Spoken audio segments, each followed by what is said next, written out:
Libo-libong mga SIM card, text blaster at Chinese passport ang nadiskubre mula sa nasunog na bahay sa Quezon City.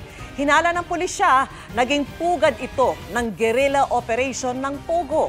Nakatutok si Marisol Abduraman. Sa taas dito! Sa taas!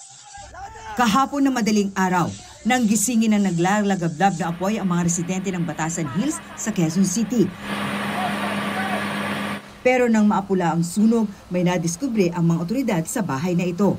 Merong mga computer, libo-libong SIM cards at iba pang gamit. May nakuha ring passport ng isang Chinese national. Duda ng QCPD, isa itong Pogo guerrilla operation. Baka isa lang siya doon sa natanggal sa isang company tapos nag-guerrilla operation. Or yes, or may grupo rin pero hindi naman po naka-base dito. Doon po tayo nag-evaluate ngayon at nakikipag-coordinate sa Bureau of Immigration and makikipag-coordinate din po tayo sa PAOK para tingnan natin kung may derogatory record ba itong isang Chinese national.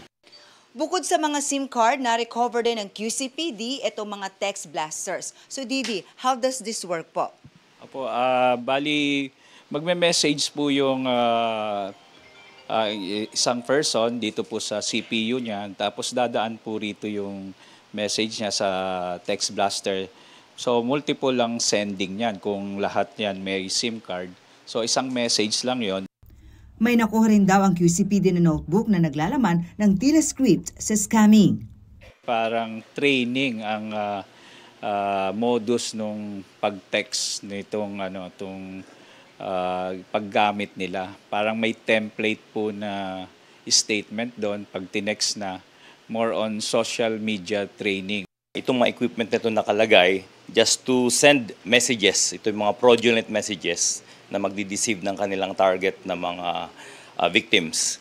Magpo-propagate lang sila ng messages, magre-receive din sila ng replies, and then maybe somebody else will process kung sino yung potential victims.